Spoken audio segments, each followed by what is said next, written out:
हरिओम आणि नमस्कार मित्रांनो, मी महाजन गुरुजी पुन्हा एकदा आपणा सर्वांचं मनापासून स्वागत करतो। आजच्या व्हिडिओची सुरुवातच आपण शंखनादापासून केली आहे। यावरून आपल्या लक्षात आलंच असेल की आज आपण शंखाविषयी बोलणार आहोत। प्रत्येकाच्या घरामध्ये शंख असतो। आपल्या देवालयामध्ये आपण कधी गेलो तर घंटानाद आणि शंखनाद हा अत्यंत महत्त्वाचा समजलेला आहे। घंटा तर आपण प्रत्येक जण जाऊन मंदिरामध्ये वाजवतो, परंतु आरतीच्या आरंभी जास्त करून सायंकाळच्या समयाला किंवा प्रातःकाळच्या समयाला शंखनाद हा 3 वेळेस मंदिरामध्ये केला जातो आणि त्यानंतरच आरती आरंभ होते। या शंखाचं महत्त्व काय आहे, या शंखाची उत्पत्ती कशी झाली, या शंखाचा फायदा आपल्याला कशा पद्धतीने होऊ शकतो, या शंखामुळे घरामध्ये कुठल्या प्रकारच्या लहरींची उत्पत्ती होते, वास्तुदोष निवारण करण्यासाठी आपण शंख वापरू शकतो का, ह्या शंखाचं महत्त्व काय आहे। ज्या शंखाला आपल्या शंख चक्र पद्म गदा या 4 हस्तामध्ये 4 आयुधामध्ये विष्णू भगवंताने धारण केला आहे, हा शंखाला एवढं महत्त्व कशापासून प्राप्त झालं। जुन्या काळातील आपण टीव्ही मालिका वगैरे पाहत असतो, त्यावेळेस मोठमोठी जी युद्ध व्हायची त्या युद्धाचा आरंभ सुद्धा शंखनादापासून व्हायचा। तर ह्या शंखाचं एकंदर महत्त्व काय आहे, हा शंख कशा पद्धतीने घरामध्ये ठेवावा, याचं ठेवत असतानाची दिशा कुठली असावी, शंखाचे काही प्रकार आहेत का, मग दक्षिणावर्ती शंख वामावर्ती शंख म्हणजे नेमकं काय, या शंखाचे वेगवेगळे फायदे कसे आहेत, हे सर्व आपण या व्हिडिओतून जाणून घेणार आहोत। सर्वप्रथम आपण पाहूया या शंखाची उत्पत्ती कशी झाली।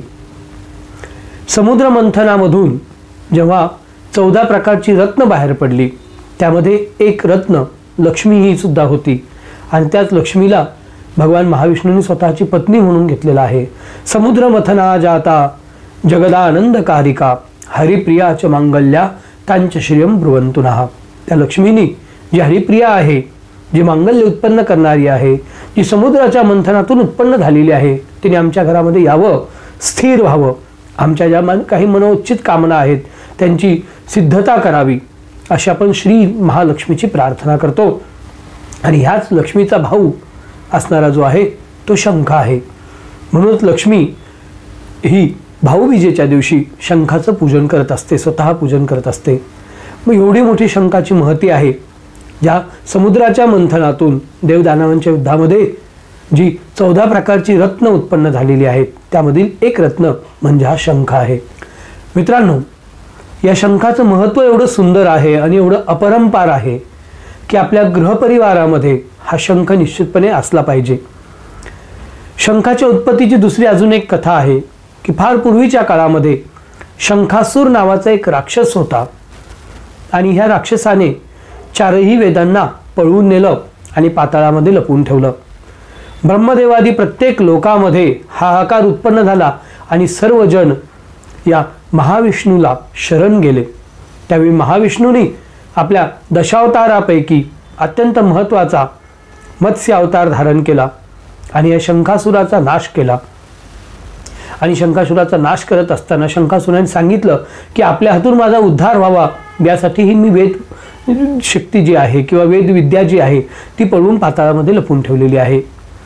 तर माझी आपल्याला हीच विनंती आहे की आपण माझं प्रतीक म्हणून या शंखाला आपल्या हातामध्ये आयुष्यभर धारण करावं।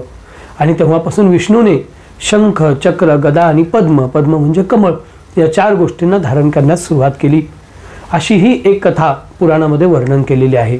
या शंखाला लक्ष्मीचं भाऊ म्हटलेलं आहे। ना शंख लक्ष्मीचा भाऊ आहे, म्हणूनच त्याला काय म्हटलं जातं की लक्ष्मी सहोदर। सहोदर म्हणजे सह उदरातून उत्पन्न झालेला, लक्ष्मीच्या समवेतच समुद्र मंथनातून उत्पन्न झालेला आहे। म्हणूनच शंखासाठी पूजा करत असताना ओम लक्ष्मी सहोदराय नमः या मंत्राचं पठण केलं जातं। पांचजन्याय विद्महे पवमानाय धीमहि तन्नो शंख प्रचोदयात, हा शंखाचा गायत्री मंत्र आहे, जो शंखाचं पूजन करत असताना आपण करत असतो। आता आपण देवघरामध्ये शंख ठेवतो। आता हा माझ्याकडे एक शंख आहे, या शंखाचे 3 प्रकार किंवा 3 अंग आहेत। हा जो सर्वात सुरुवातीला आहे, जिथं आपण नाद करत असतो, वाजवत असतो, त्याला आपण शंखाचं मुख म्हणू शकतो। हा जो भाग आहे, या भागामध्ये आपण शंखामध्ये जल अर्पण करतो आणि हा जो पुढचा भाग आहे, जे अग्र आहे किंवा याला पन्हाळ म्हणू शकतो, असे शंखाचे 3 प्रकार या ठिकाणी उत्पन्न होतात किंवा शंखाचे 3 पद्धतीने 3 अंग ही म्हटली जातात. तर हा शंख कसा ठेवावा आपल्या देवपूजेमध्ये, तर आपण शंख ठेवत असताना त्याची ही जी पन्हाळ आहे ही नेहमी उत्तर दिशेला मुख करून किंवा उत्तरेला याचा भाग येईल असं पाहावं. आपल्याला घरात दिशा माहिती नसतील तर आपल्या घरामध्ये होका यंत्र असतं. हल्लीच्या ज्या मोबाईलवरती आपण यूट्यूब पाहता, माझे व्हिडिओ पाहता, त्या मोबाईलमध्ये सुद्धा सहजतेने आपल्याला होका यंत्र उत्पन्न होईल.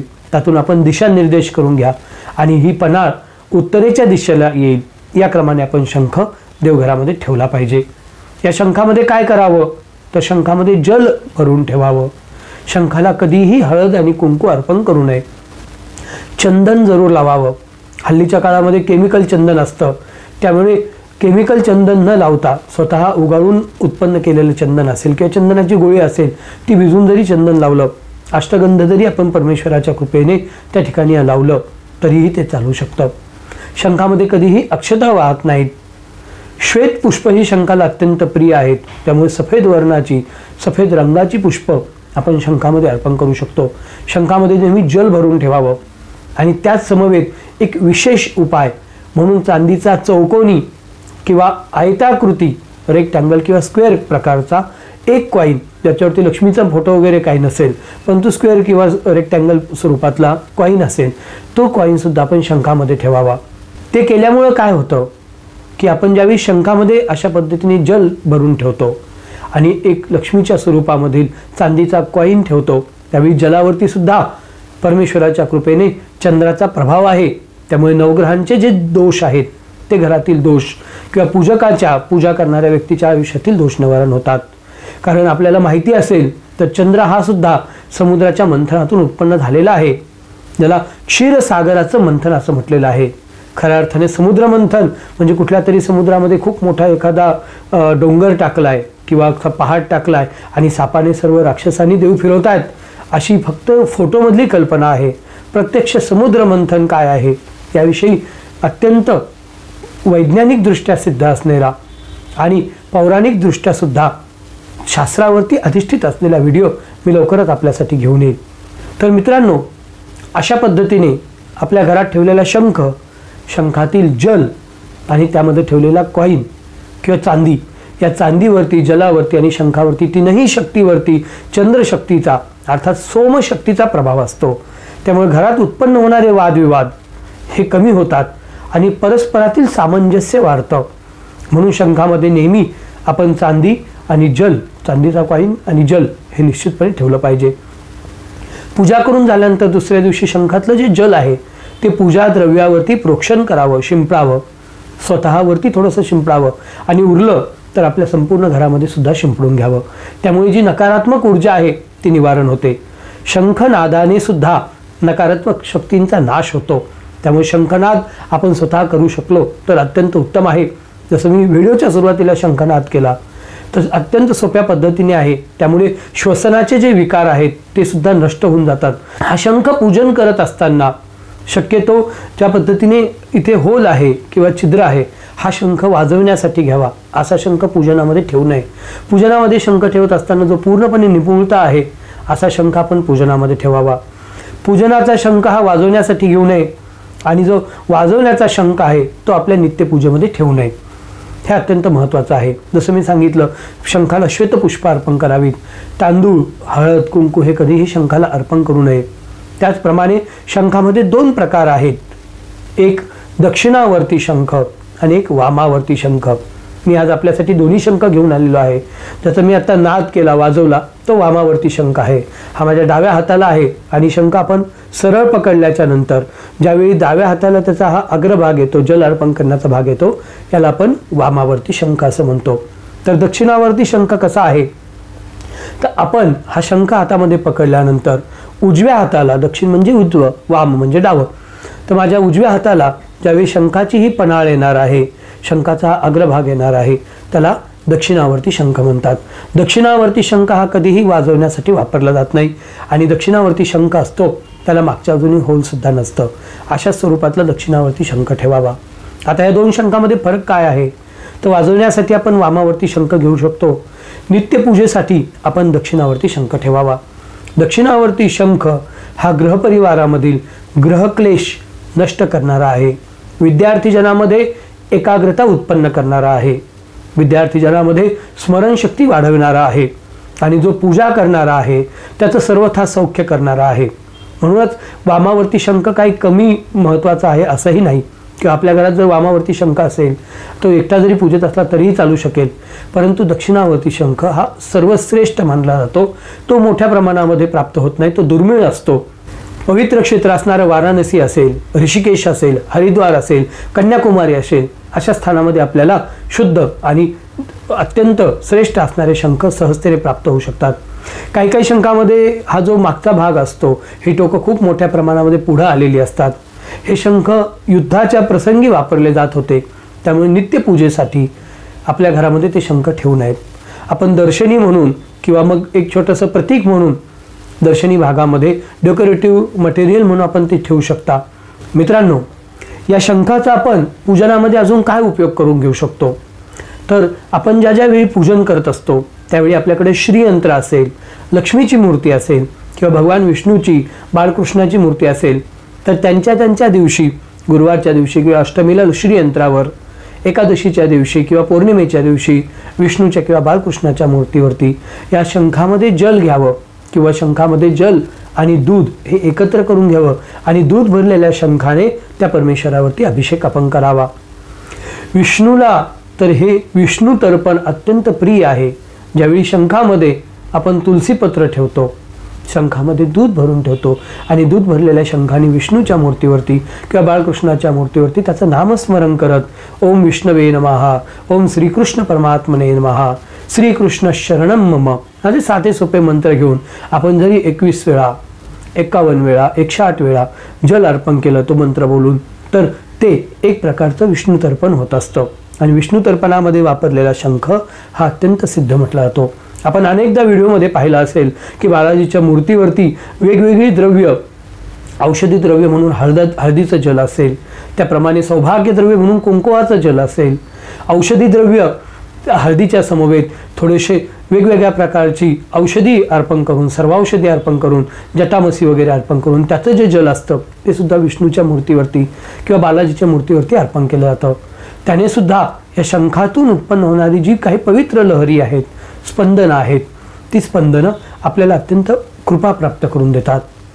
त्यामुळे आपल्या घरामध्ये शंख हा नेहमी असावा. देवघरामध्ये शंख कुठे ठेवावा, देवघराची जागा कशी असावी, काय असावी, याविषयीचा व्हिडिओ माझा उपलब्ध आहे, तो आपण निश्चितपणे पहा. याच व्हिडिओच्या शेवटी त्याची लिंकसुद्धा मी आपल्याला देईन. परंतु देवघरामध्ये शंख ठेवत असताना देवाच्या उजव्या हाताला शंख असावा. जसं मी सांगितलं, ही पन्हाळीचा भाग आपण उत्तर दिशेला मुख करून आपल्या उजव्या हाताला तो शंख ठेवावा.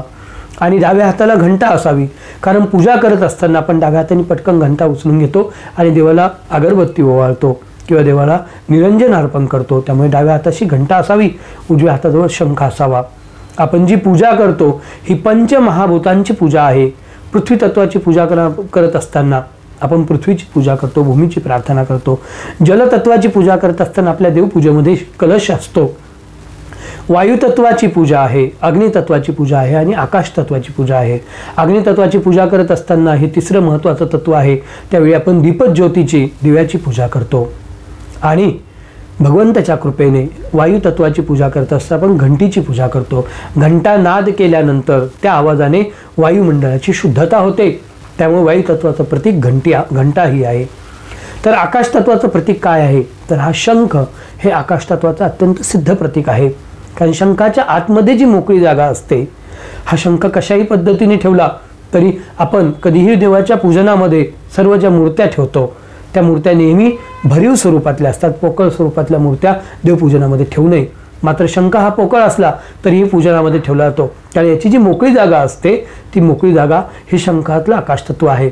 आपल्या हॉलमधली जी मोकळी जागा आहे ते हॉलचं आकाशतत्व आहे. पृथ्वीच्या बाजूचं जे वातावरण आहे ते पृथ्वीचं आकाशतत्व आहे. आणि अंतरिक्षातली जी मोकळी जागा आहे ते अंतरिक्षाचं आकाशतत्व आहे. आकाशतत्वाचं प्रतिकात्मक पूजन म्हणून आपण हे शंखाचं पूजन करतो. एवढं मोठं आणि एवढं साधं, पवित्र, श्रेष्ठ महात्म्य या शंखाचं आहे. त्यामुळे आपण आपल्या गृहपरिवारामध्ये शंखपूजन ही निश्चितपणे करा. शंखपूजनाची माहिती आपल्याला आवडली असेल तर ती लाईक करा, शेअर करा. आपल्या वेगवेगळ्या ग्रुपवरती आपल्या आवडत्या मंडळींना हा व्हिडिओची लिंक निश्चितपणे पाठवा. आपल्याला जर काही या व्हिडिओविषयी अजून माहिती करून घ्यायची असेल किंवा आपले काही वैयक्तिक प्रश्न असतील तर त्याचे निवारण करण्यासाठी संपर्क क्रमांक दिलेले आहेत. व्हॉट्सअपच्या माध्यमातून आपण केव्हाही संपर्क साधू शकता. या ठिकाणी आपण महाजन गुरुजींना आज्ञा द्या. हरिओम आणि नमस्कार.